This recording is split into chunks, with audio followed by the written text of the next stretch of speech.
Irmãos, vamos abrir o texto sagrado ainda no livro dos Atos dos Apóstolos, como fizemos pela manhã, e vamos continuar meditando na igreja, a igreja ideal. Atos capítulo 9, versículo 31.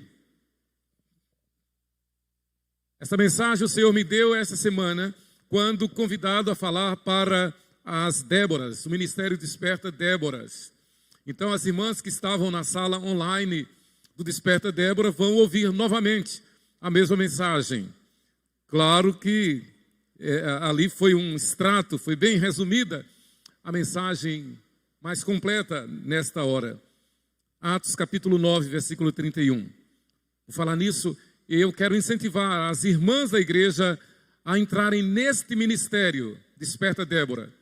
É um ministério que surgiu em 1995, quando o reverendo Jeremias e sua saudosa esposa Ana Maria estavam em Seul, no Estádio Nacional de Seul, e eles participavam da consagração de 200 mil jovens evangélicos, claro, sul-coreanos. E eles vendo aquilo, a igreja orando por aqueles 200 mil jovens que estavam se despertando em todo o Brasil, em toda a Coreia do Sul e no mundo. E ali naquele estádio, cerca de 50 mil pessoas orando por esses 200 mil. Eles pensaram em poder fazer isso no Brasil. E aí surgiu no coração da saudosa Ana Maria este ministério, Desperta Débora, cujo slogan é Mães Ajoelhadas, para que os seus filhos estejam de pé. Então, quem ainda não participa, você que é mãe, é um ministério para as mães. Se você ainda não participa do Desperta Débora, participe. Eu gostaria de saber quem que já participa do Ministério Desperta Débora aqui, levante a mão. Quem já é das Déboras? As irmãs Aricelma, Araceles. Então, essas irmãs são do Desperta Débora. E você pode entrar. As reuniões teriam começado presencialmente essa semana, mas por causa desse novo surto, então elas recomeçaram, as reuniões começaram online. Mas assim que passar esse momento, esse surto, as reuniões voltarão a ser presenciais. É toda quarta-feira às 15 horas aqui, 16 agora online, de forma online às 16 horas. Aí vocês podem acessar no boletim da igreja, o boletim eletrônico da igreja, e vão ver lá o Ministério Desperta Débora. Toda quarta-feira, reunião online às 16 horas. Quando for presencial, às 15 horas. É uma bênção. E Deus tem feito maravilhas no mundo todo através desse ministério. Graças a Deus. Irmãos, então, Atos 9, 31. Vamos ficar de pé para a leitura do texto sagrado. Você que está em casa, abra também e leia. Leiamos juntos este versículo, irmãos. Atos 9, 31. A igreja, na verdade, tinha paz por toda a Judéia, Galileia e Samaria, edificando-se e caminhando no temor do Senhor e no conforto do Espírito Santo, crescia em número. Amém. Podem sentar, que o Senhor aplique a sua palavra ao nosso coração. Santificação é o tema da nossa igreja este ano. O versículo base, segui a paz com todos e a santificação, sem a qual ninguém verá o Senhor. Quando o escritor da Epístola aos Hebreus assim escreve, ele deixa bem claro, ele deixa de forma indiscutível de que a paz exige a santificação. E a santificação é o corolário da paz. Então, sem paz não há santificação. Sem santificação não podemos imaginar a paz do Senhor. Não a paz do mundo. A paz do Senhor. A paz do mundo é falsa, é falha, é interesseira, é egoísta. A paz do mundo é carnal, é animal, é diabólica mesmo, porque ela é falsa. A paz é a do Senhor. Nosso Senhor Jesus diz: deixo-vos a paz, a minha paz vos dou. Não vos a dou como a dá o mundo. Então esta é a paz do Senhor. João 14, 27. A igreja, na verdade, tinha paz por toda a Judéia, Galileia e Samaria, edificando-se, caminhando no temor do Senhor e no conforto do Espírito Santo crescia em número. Princípios indiscutíveis, pré-requisitos indiscutíveis para a paz do Senhor. Viver na comunhão, viver sob a direção do Espírito Santo, viver na paz do Senhor, crescer em número. São os princípios dados por nosso Senhor para a sua igreja. E nós vemos então, como bem diz o reverendo Russell Shedd, esta é uma igreja ideal. Esta igreja aqui em Atos capítulo 9, versículo 31, é a igreja que sempre vigorou, é a igreja que sempre prevaleceu, é a igreja que sempre foi fiel. A igreja fiel nunca se prostituiu, a igreja fiel nunca se tornou um império, a igreja fiel nunca ostentou, a igreja fiel tem sido perseguida, tem sido martirizada, tem sido oprimida, mas tem sido vitoriosa, tem prevalecido e tem se sustentado no conforto do Espírito Santo. A igreja fiel independe dos auspícios humanos, do apoio humano, da força humana, do dinheiro humano, do poder humano. A igreja fiel, ela vive, ela sobrevive no conforto, sim, do Espírito Santo. Quando os anjos anunciaram o nascimento do menino Jesus aos pastores lá em Belém, eles disseram glória a Deus nas maiores alturas e paz na terra, não a todos os homens, mas paz na terra aos homens a quem Deus quer bem. São estes os resgatados do Senhor, são estes os escolhidos do Senhor, são estes pelos quais a igreja vive, labora, trabalha e busca o crescimento na razão direta de alcançá-los pela graça e pelo poder do Espírito Santo na evangelização. Daí o compromisso de um membro da igreja ser fiel diante de Deus, com a sua presença, com seus dons, com seus talentos, com o seu ministério. Ser fiel na entrega dos dízimos e das ofertas, porque é assim que a igreja avança, é assim que a igreja cumpre a sua missão. Ser membro da igreja fiel em tudo, porque é dirigido pelo Espírito Santo. Quando o Espírito Santo dirige a nossa vida, dirige o nosso coração, dirige o nosso bolso, dirige a nossa conta bancária, é impossível não ser um fiel dizimista. É um fiel dizimista, é fiel ofertante, consagra a sua vida, consagra aquilo que Deus lhe dá, como bem falou o presbítero Cleiton, aquilo que Deus nos empresta para administrarmos, consagra ao Senhor. Porque é através da nossa fidelidade que a obra do Senhor é feita. Imagine os irmãos que sem esta consagração a igreja não sobreviveria. A igreja existe, Deus abençoa a igreja, Deus fortalece a igreja, Deus alcança aqueles que estão perdidos como nos alcançou um dia.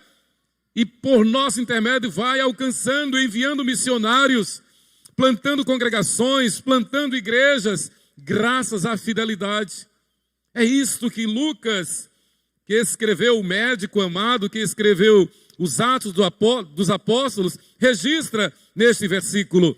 A igreja, na verdade, tinha paz por toda a Judéia, Galiléia e Samaria, edificando-se, caminhando no temor do Senhor e no conforto do Espírito Santo, crescia em número.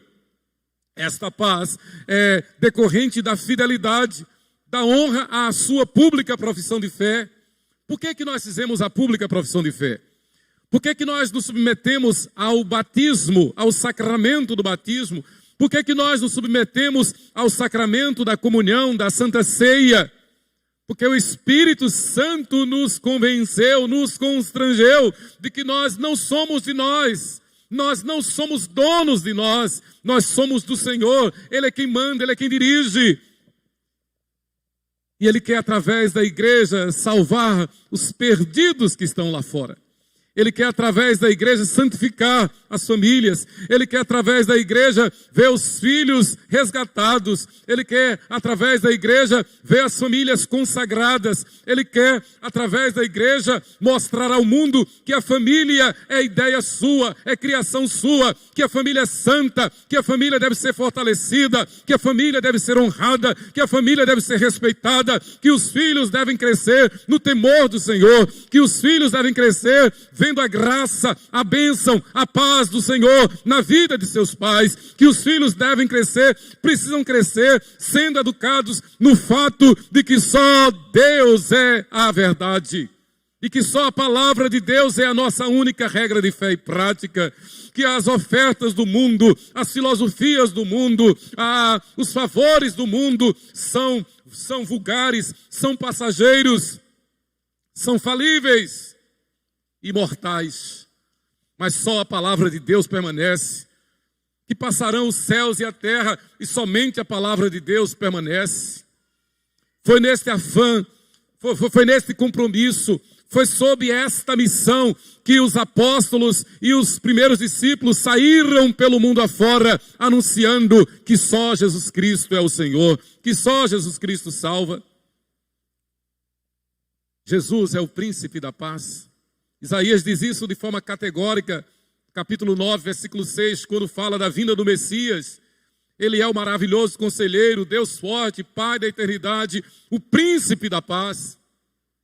O texto que eu citei há pouco, quando Jesus diz: deixo-vos a paz, a minha paz vos dou, não vos la dou como a dá o mundo, não se turbe o vosso coração, nem se atemorize. Ouvistes que eu vos disse: vou e volto para junto de vós. Se me amasseis, alegrar-vos-íeis de que eu vá para o Pai, pois o Pai é maior do que eu. Jesus está se despedindo da igreja, se despedindo dos discípulos, mas ele consola, ele conforta, dizendo: eu estarei convosco. Ele está falando do Espírito Santo, a terceira pessoa da Trindade. Ele está dizendo: vocês não serão desamparados, vocês não estarão abandonados. Quantas vezes, irmãos, na minha vida, quantas vezes na tua vida nós nos sentimos desamparados, desanimados, enfraquecidos? Quantas vezes, quanto mais se aproxima o dia final, mais e mais nós vamos sendo desgastados. O mundo vai ficando cada vez mais triste, essa é a realidade. O mundo vai ficando cada vez mais falso. O mundo vai ficando cada vez mais inseguro. E a tendência é sofrermos, é nos angustiarmos, é ficarmos estressados, é entrar em rota de colisão com nós mesmos, conosco mesmo, é entrar numa depressão. É a tendência no mundo cada vez mais complicado. Quanto mais quando se ouve o noticiário.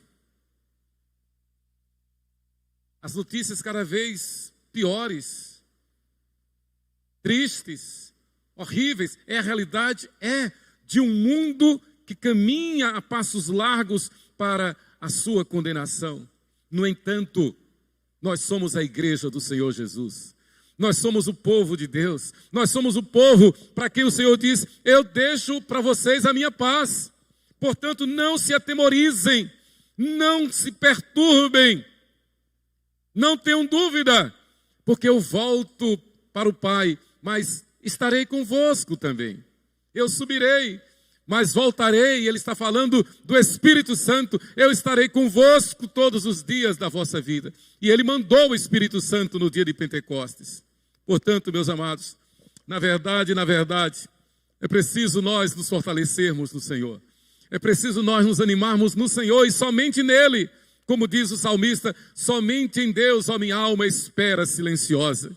É preciso lembrar que a igreja fiel sempre teve a paz do Senhor. Isso é um ponto nevrálgico da história. Esse é um X da história. A igreja fiel, ela sempre teve a paz do Senhor, mesmo diante do martírio, mesmo diante da perseguição. Do contrário, não seria igreja. Os mártires foram para o martírio cantando louvores ao Senhor. Comparando com a idade da igreja 2000 anos atrás, podemos dizer recentemente, quando os precursores da reforma, muitos deles foram condenados à morte. E lembro-me aqui de João Hus, fundador da Universidade de Praga, reitor da Universidade de Praga, na Tchecoslováquia, pré-reformador, 100 anos antes de Martinho Lutero. E por ser um fiel pregador do Evangelho, um biblicista, fora condenado à morte. E já amarrado naquele tronco para ser queimado vivo, ele disse: vocês hoje matam um ganso, mas daqui a 100 anos o Senhor levantará um cisne por toda a Europa para o mundo todo. Deus o iluminou, ele falou uma profecia. Ele estava sendo morto naquele instante, mas 100 anos depois, menos de 100 anos depois, Deus levantou Martinho Lutero na Alemanha para proclamar a reforma protestante. Indo para o patíbulo, indo para o martírio, mas animado no Senhor. Os dias são difíceis, mas nós nos animamos no Senhor. Humanamente está quase que impossível viver. Materialmente nós estamos, como diz o ditado, empurrando com a barriga. Porque incerteza por incerteza, dúvida por cima de dúvida, cataclisma, guerras e rumores de guerras, rebeliões, insatisfação, insurreições, a abominação, torpeza contra Deus, agressão contra Deus, literalmente.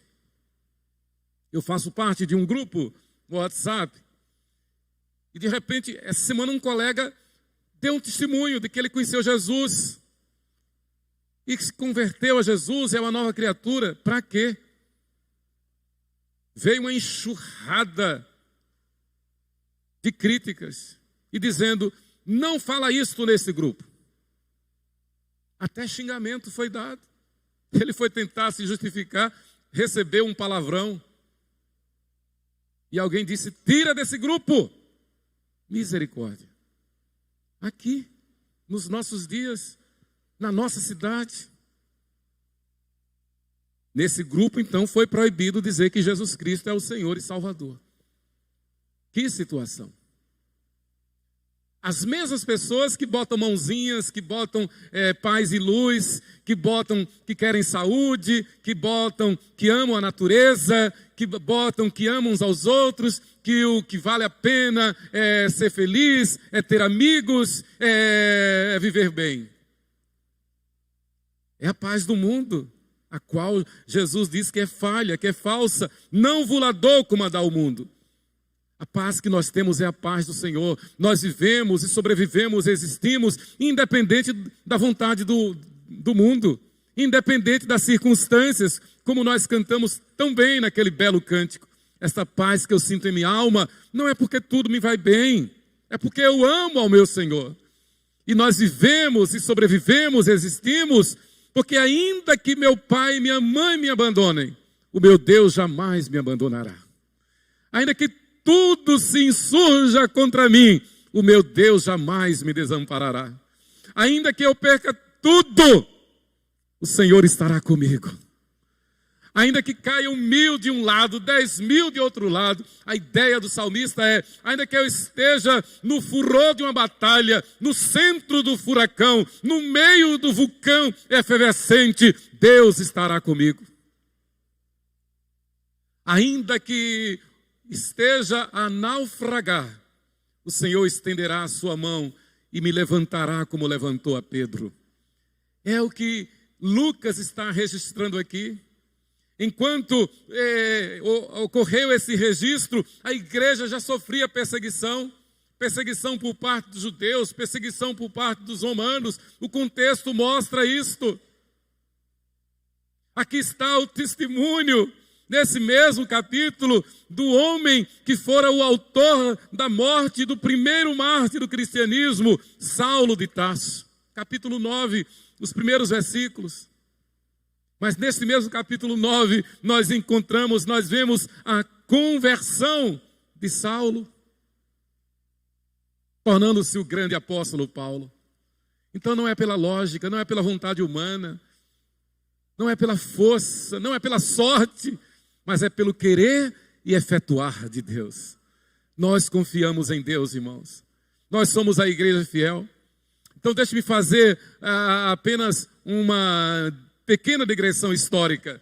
A igreja fiel, ela nunca ostentou, ela nunca se tornou um império, ela nunca se tornou uma cúria, ela nunca se tornou um poder político, nunca. A igreja fiel, ela sobreviveu nas catatumbas, ela sobreviveu perseguida, ela sobreviveu peregrina, ela sobreviveu forasteira, ela sobreviveu isolada, às escondidas, atrás da cortina de ferro, como nós testemunhamos no auge da União Soviética. A igreja sobreviveu graças à fidelidade de homens, por exemplo, como o irmão André, de Portas Abertas, de missionários que não têm medo de enfrentar a morte, não com o aplauso, não com os favores do mundo. Aqui nós vemos que, apesar da perseguição, a igreja, na verdade, tinha paz. Não uma paz aparente, não a paz por ter saúde física, não a paz por ter muito dinheiro no bolso, não a paz por ter saúde para dar e vender, não, a paz do Senhor no coração, mesmo sabendo que estava enfrentando a morte. É a nossa realidade, irmãos. Nós não nascemos, Deus não nos trouxe à luz para recebermos aplauso do mundo, favores do mundo. Deus nos trouxe à luz. A Bíblia diz que Deus nos formou no ventre da nossa mãe e nos trouxe à luz para o louvor da sua glória. E acrescenta ainda que Ele nos escolheu, nos predestinou antes mesmo da fundação do mundo, a fim de que vivamos para o louvor da sua glória. Ora, se nós temos esse background, se nós temos essa base, se nós temos esse alicerce, se nós temos essa estrutura, a quem temeremos? Se nós temos essa garantia, por que temer? Se nós temos essa garantia, por que não nos consagrar ao Senhor? Por que não nos santificar? Por que não desprezar as coisas do mundo? Por que não renunciar às obras da carne? Por que não renunciar aos desejos da carne? Por que não santificar os nossos olhos, os nossos pensamentos, a nossa vida? Por que não buscarmos a Deus em oração, constantemente, nos humilhando, nos quebrantando diante do Senhor? Por que não renunciar às obras da carne? Renunciamos sim, porque quem manda na nossa vida, na vida da igreja, na vida do eleito de Deus, na vida do salvo, na vida do que se santifica, na vida do que aspira, na vida do que espera, encontrar-se com o Senhor, ver o Senhor na glória. Quem nos move, quem nos dirige, não é a nossa mente, não é a nossa carne, não é a nossa vontade, não são os nossos instintos, não são os nossos desejos, mas é o Espírito Santo que habita em nós. A igreja tinha paz porque ela vivia, ela andava, ela era dirigida pelo conforto do Espírito Santo. Louvado seja Deus. É a paz do Senhor. Vai tudo bem. Deus está no controle. Deus está no controle. Vai tudo bem. Um dia desses, quase que ficamos desesperados, orando por este caso que eu falei. E hoje nós recebemos a notícia. Deus fez um milagre. Mas ainda que Deus não tivesse feito o milagre, o glorioso da história é isto. Ainda que Deus não tivesse feito o milagre da forma como nós estávamos pedindo, da mesma forma nós estaríamos exaltando ao Senhor. Deus dá, Deus toma, louvado seja o nome do Senhor. Eu nunca esqueço, não posso deixar de falar num momento como esse, o testemunho de Gerisvaldo, um oficial da Marinha, voltando de férias do Recife para o Rio de Janeiro, e ali perto de Tabuna, sofreu um acidente. E o hospital Santa Casa, Serviço Social, ligou para mim. Eu era presidente da Ordem dos Pastores em Tabuna. E eles encontraram na carteira, nos documentos do Gerisvaldo, presbítero da igreja presbiteriana de Rude Ramos, no Rio de Janeiro. E ligou para o pastor presbiteriano mais próximo. E quando eu cheguei lá, médicos, assistentes sociais, psicólogos estavam ali ao redor. E nós chamamos o senhor porque teve um óbito. E vimos que ele é da sua igreja presbiteriana, Rude Ramos, Rio de Janeiro. Presbítero, e o senhor é a pessoa mais indicada para dar a notícia. E me situei do caso. Ainda estavam no pronto-socorro ele, a esposa e o filhinho mais novo, um menino de uns 7 anos. E teve um óbito, uma menina de 13 anos. Eu disse: onde ela está? Aí eles apontaram: dentro da ambulância da Polícia Rodoviária Federal, tá? Na entrada ali do pronto-socorro. Eu cheguei para ele, comecei a orar, recitei o Salmo 23, o Senhor é o meu pastor, nada me faltará, segurando a mão dele. Quando eu terminei de recitar o Salmo 23, ele disse: e Joyce, onde está Joyce? Ele está todo quebrado. Joyce, onde está Joyce? A esta palavra, imediatamente eu respondi: ainda que eu ande pelo vale da sombra da morte, não temerei mal nenhum, porque Deus está comigo. E ele ficou acompanhando. Eu estou repetindo o versículo do Salmo. E certamente que a bondade e a misericórdia me seguirão todos os dias da minha vida, e habitarei na casa do Senhor para todo sempre. Ele apertou minha mão com toda a força. E Joyce? Joyce já está na presença do Senhor. Ele deu um urro, como um leão. Um negócio ensurdecedor. Mas ao mesmo tempo, ele respirou fundo e disse: minha filha está no curral celestial. Ela era do Ministério do Louvor na igreja. Estava preparando um CD com Aline Barros. Estava preparando para gravar um CD com Aline Barros. Isso em 1995. Mas minha filha está cantando lá no céu. Louvado seja Deus por isto. Ainda que Deus não responda como nós pensamos, Ele continua sendo bom o tempo todo. Deus é fiel. Ainda que percamos alguma coisa, aparentemente, o Senhor diz: você não perde. Porque aquele que confia em mim é mais do que vencedor. Isto não é autoajuda. Isto não é palestra motivacional. Isto é o poder de Deus. É a graça de Deus. É a graça de Deus.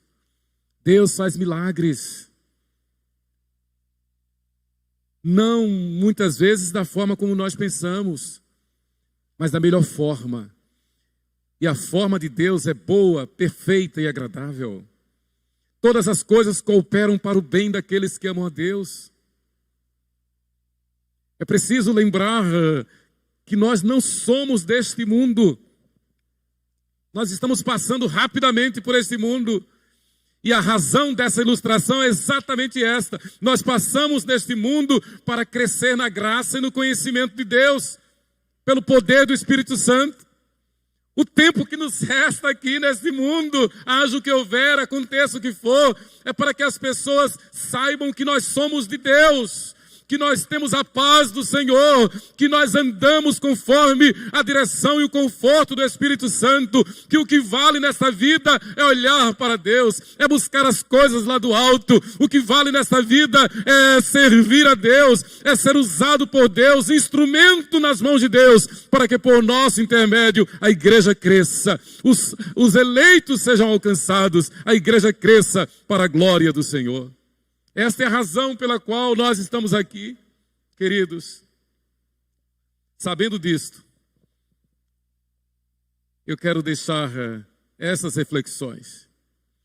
Aliás, pensando ainda no capítulo 9 dos Atos dos Apóstolos, o contexto do nosso texto base, esse texto nos mostra, como eu falei hoje de manhã,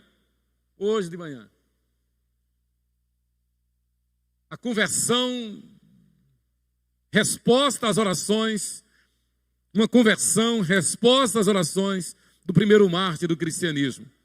Estevão, quando estava para dar o último suspiro, a Bíblia diz que ele abriu os olhos, olhou para os seus algozes, os seus criminosos, os homens que estavam apedrejando. Ele olhou para eles e fez uma oração. e disse: Pai, perdoa-lhes, porque eles não sabem o que fazem. E aqui em Atos capítulo 9, nós vemos a conversão de um daqueles, do principal, do responsável pela morte de Estevão. Estevão orou e pelo menos um daqueles foi alcançado pela graça. O jovem Saulo de Tarso. No momento de maior dor, no momento de maior aflição, a pessoa que está sendo assassinada ora pelo assassínio. E Deus ouve a sua oração. E aconteceu a conversão de Saulo, que tornou-se o maior dos apóstolos. A igreja vive e sobrevive pelo poder do Espírito Santo. Nós não estamos aqui para defender a nossa causa, mas defender a causa do Mestre, nosso Senhor Jesus. Quão extraordinário o fato de que Ananias, a quem Saulo teria detido para ser encarcerado e morto, tivesse sido um instrumento pelo qual Saulo tornou-se membro da igreja. Perceba que Saulo ia para Damasco para prender e matar os cristãos em Damasco. E em Damasco estava um grande líder da igreja, Ananias. Certamente teria sido uma das primeiras vítimas. Mas o Espírito Santo transformou a vida de Saulo. E chegando a Damasco, chegou cego. Aquele homem que certamente teria sido morto pelas mãos de Saulo, foi o instrumento que Deus usou para lhe ministrar a palavra, para o batizar, para o receber como membro da igreja do Senhor Jesus. Queridos, a igreja ideal, ela edifica-se por ensino e amor. A igreja ideal edifica-se por ensino e por amor. Romanos capítulo 15, versículos de 1 a 14, diz isto de forma categórica. E eu disse que ia falar a mensagem como falei para as Déboras, mas eu vou ficar nesse primeiro ponto. A igreja ideal edifica-se por amor. Acompanhe-me, por favor. Romanos capítulo 15, os versículos de 1 a 14. Este é um texto, como bem falou o presbítero Cleiton, autodidático. Ele já fala por si, ele prega por si, como o Salmo 147 que lemos neste culto. Romanos capítulo 15, versículos de 1 a 14. Ora, nós que somos fortes, devemos suportar as debilidades dos fracos e não agradar-nos a nós mesmos. A igreja tem essa função, tem essa missão. Nós vivemos não para nós vivemos para servir. Portanto, cada um de nós agrade ao próximo no que é bom, para edificação. Porque também Cristo não se agradou a si mesmo. Antes, como está escrito, as injúrias dos que te ultrajavam caíram sobre mim. Então, nosso Senhor Jesus viveu essa consciência. Eu não estou aqui para fazer a minha vontade. Eu não estou aqui para fazer aquilo que me agrade, mas aquilo que o Pai manda. Nós, como cristãos, como igreja, com os dons e talentos que Deus tem nos dado, nós não estamos aqui para fazer a nossa vontade, mas a vontade do Senhor. E muitas vezes nós somos tentados a resistir. Nós somos tentados a buscar força humana. Mas o Senhor diz, espera aí, calma. Não é pelo teu querer e realizar, mas é pelo meu efetuar. Não é por força nem por violência, mas é pelo meu Espírito. Se fosse depender de nós, irmãos, a igreja não teria saído do dia de Pentecostes. Se fosse para depender de nós, a igreja não tinha alcançado os gentios. Se fosse para depender de nós, a igreja não teria resistido à Idade Média, à Idade das Trevas. A igreja vive e sobrevive pelo poder do Espírito Santo. É o que Paulo está dizendo aqui, versículo 4, Romanos 15, versículo 4. Pois tudo quanto outrora foi escrito para o nosso ensino, foi escrito a fim de que pela paciência e pela consolação das Escrituras tenhamos esperança. Oh, como nós precisamos ter paciência, como nós precisamos ter o consolo das Escrituras. E assim nós teremos a esperança de que veremos a glória de Deus. Eu tenho uma estatística, Aracaju tem cerca de 600 mil membros. Como presbiterianos, nós não temos 10 igrejas em Aracaju. A cidade de Governador Valadares é um pouco menor do que Aracaju. Tem vários presbitérios dentro da cidade de Governador Valadares. Ipatinga é bem menor, a terra de Sheila é bem menor do que Valadares. Tem vários presbitérios dentro da cidade. Se nós compararmos, o número de presbiterianos em Aracaju é ínfimo. Não é nem considerado estatisticamente. Mas Deus quer nos usar. Deus quer nos usar. Não é por acaso que Deus tem mandado pastores para cá.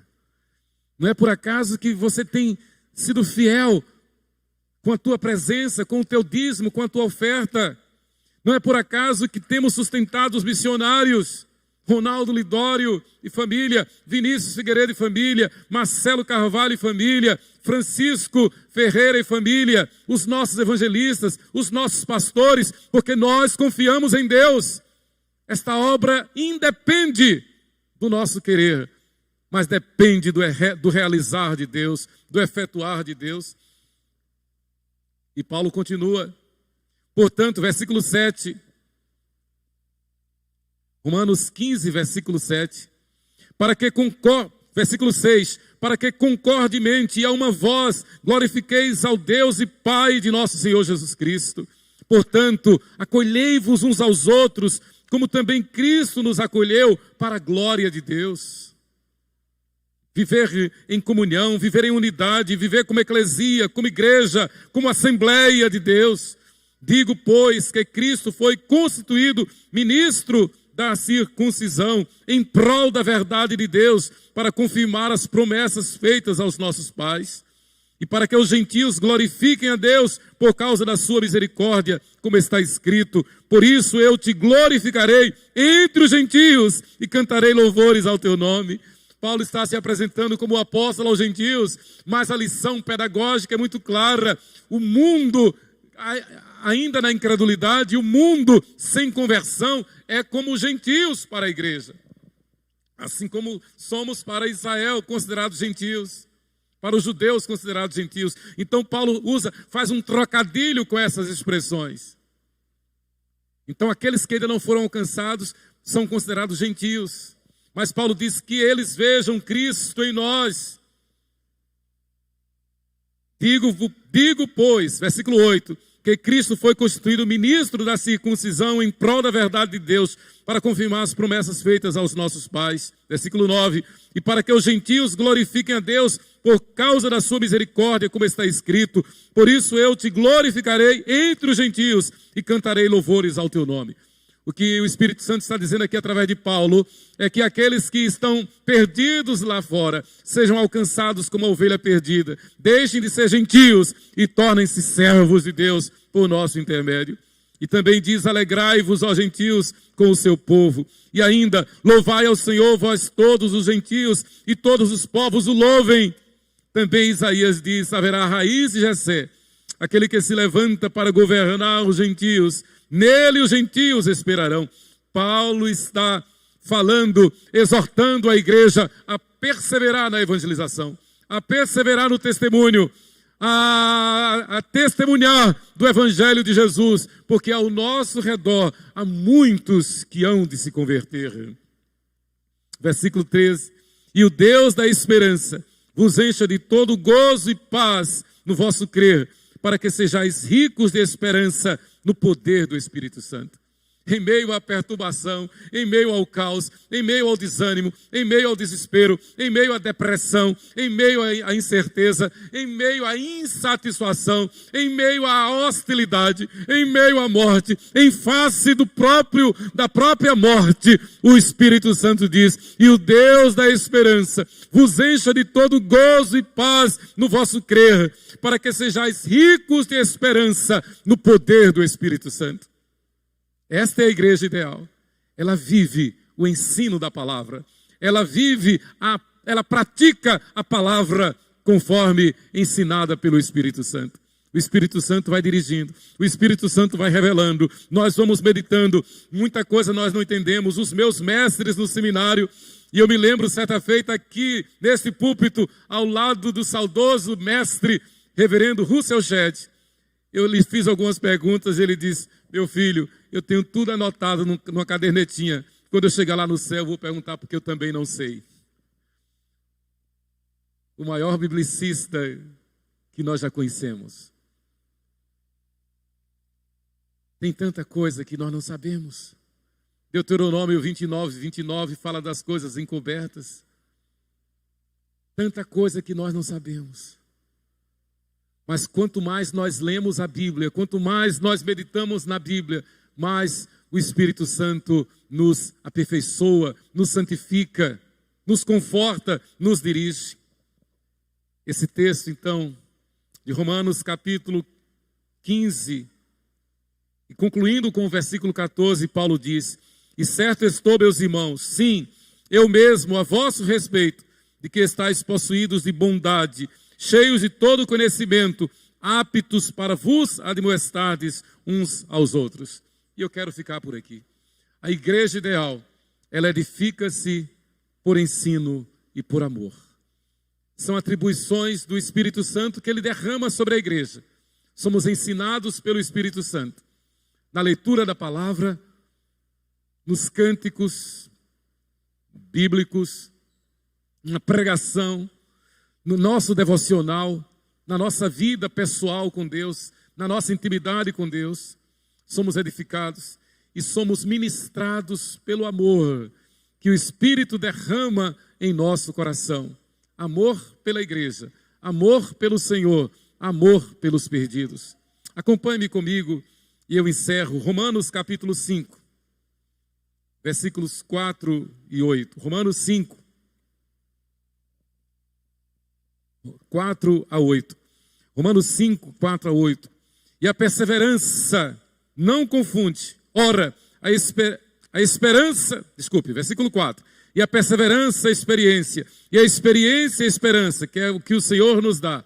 Versículo 5. Ora, a esperança não confunde, porque o amor de Deus é derramado em nosso coração, pelo Espírito Santo que nos foi outorgado.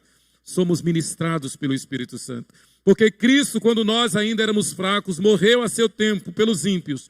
Dificilmente alguém morreria por um justo, pois poderá ser que pelo bom alguém se anime a morrer. Versículo 8.